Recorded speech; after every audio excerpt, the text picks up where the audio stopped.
اما روز قیامت جز از سایه عرش الهی دیگه سایه وجود ندارد. رسول معظم اسلام فتوا میده که روز قیامت خدا 7 طایفه را در زیر سایه عرشش جای میده. از بین اون 7 طایفه یک طایفه کی است؟ رجلان تحابان فی الله، دو برادری که به خاطر خدا رفیقند، دو برادری که سر یک دسترخوان به خاطر خدا میشینند و از یکدیگر خداحافظی میکنند به خاطر خدا. خدا روز قیامت محشر قیامت در پیش حضرت آدم، موسی، ابراهیم، عیسی، نوح و سایر انبیا حتی محمد مصطفی صلی الله علیه و سلم میآیند. همون جوانمردان، یعنی شمایی که امروز آمدین بالای دسترخوان نشسته، الله رب العزت از بالای 7 طبقه آسمان و زمین از عرش الهیش فریاد میکنه کنی همون جوانمردایی که در دنیا به خاطر خدا نشستند. اکثر میبینم جوانایی امروز اگر برای خودتان یک لباس بخره یا دیگری تان میپرسه برادر همین فیلمش کجاست، مال کجاست، خیتایی است، ترکیه است، آیا جوان امروزه در بدن میپوشه یا نمیپوشه؟ بعد برای خودتان یک لباس میخره. از این جهت من سر کرده به همون یکان توان یاد داریم، یک دامنامانه، یک پیشوامانه، یک مسئولانه، یک ایشان مولوی و مستوی و معنوی را پرسیده باشیم حضرت جان همین ایمانی و ایمان اصلی است یا غیر اصلی؟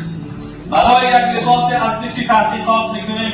اما یاد داریم یک کمان پرسیده باشیم که همین ایمان اصلی است یا غیر اصلی است.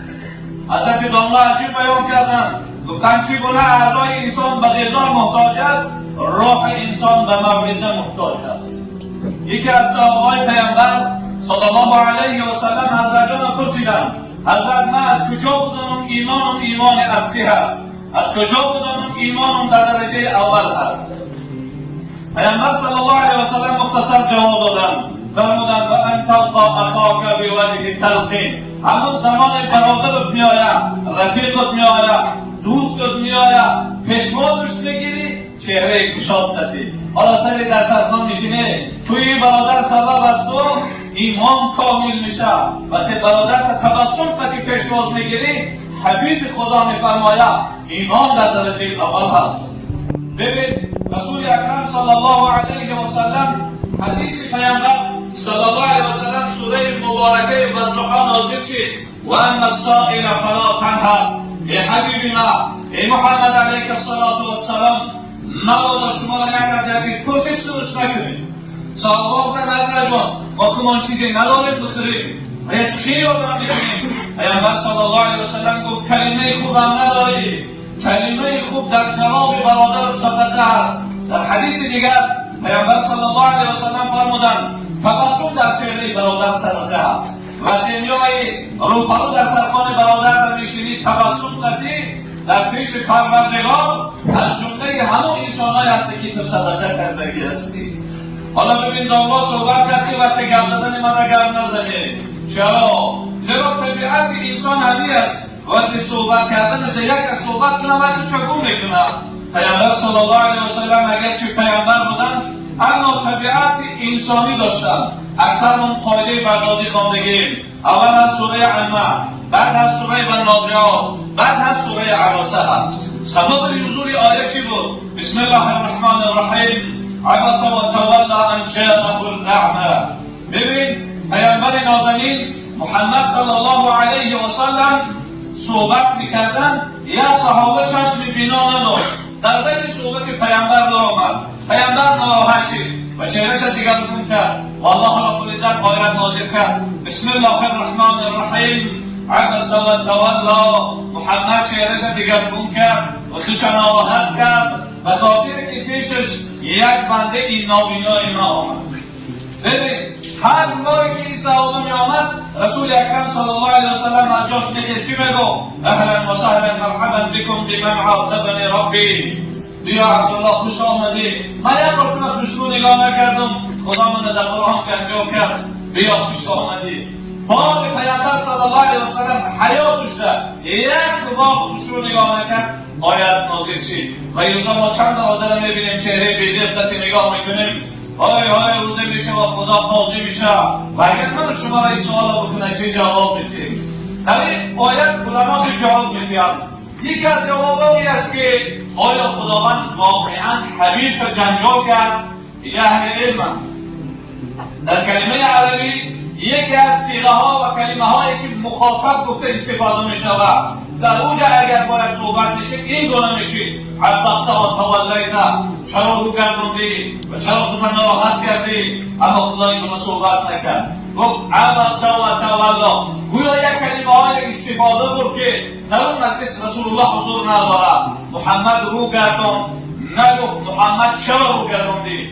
خداوند اینقدر محمد را دوست می‌دارد. دویم جواب علما میگن که خدا در این آیت دفاع از صحابه های پیامبرش کرده است. خدا صحابه های محمد علیه السلام دوست می‌دارد و اعلام میکنه رضی الله عنهم و رضوا عنه، ما از او راضیم و هو از ما راضی است.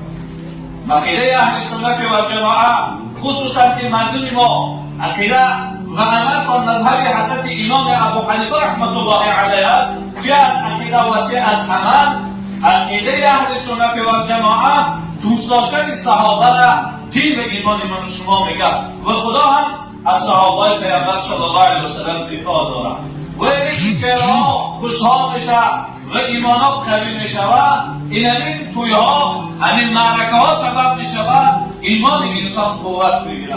برادران بزرگواران، وقتی ایمان خوب باشه، وقتی اسلام خوب باشه، ایمان و اسلام خوب از ما چی طلب میکنه؟ اخلاق خوب طلب. پیامبر صلی الله علیه و سلم پرسیدند از همه بزرگترین ثواب در روز قیامت وزنش وزن‌تر در ترازوی اعمال چی است؟ حبیب خدا گفتند اخلاق خوب است. از اخلاق خوب در ثوابی وزن گفتن نیست و الله رب العزت هم واقعا ادب محمد صلی الله علیه و سلم در قرآن ذکر میکنه. بسم الله الرحمن الرحیم و انک لعلی خلق عظیم و قال النبی علیه الصلاة والسلام ادبنی ربی فاحسن تأدیبی. الله میگه ای حبیب ما، ای محمد صلی الله علیه و سلم، واقعا تو در یک اخلاق بزرگی. پیامبر صلی الله علیه و سلم میفرماید ادبنی ربی، ای اصحاب، ای امت آگاه باشید، میدونید من کی ادب داده است؟ پروردگار و بهترین ادب برام نصیب کرده است. میگن عایشه مادر پرسیدند که اخلاق پیامبر صلی الله علیه و سلم چگونه بود؟ عایشه مادر گفتند من کدام اخلاقش بگم؟ خوراک‌خوریش بگم، لباس پوشیش بگم، افکار خورش کدام شد؟ رسول الله یک قرآن زنده که کوچه ها را میگشت. رسول الله صلی الله علیه و سلم اخلاق زمین گونه بود. همدیران عزیز، امروز شما را خدا خیلی دوست می‌داره که سری در سرطان جمع کرده. اگر خدا توفیق این گونه محکم شیشتن نصیب نگردانه نصیب نمیشود. شما خیلی بنده های عزیزی الله رب العزت. حالا حضرت گاملا چند تا قصه های صحابه ها را کرد. چرا صحابه پیامبر صلی الله علیه و سلم بزرگند؟ به خاطر چشم های اونا به چشم رسول الله را دیدگی هستند. چشم صحابه های پیامبر صلی الله علیه و سلم اینقدر بزرگ شدن زیرا معلم خوب داشتن.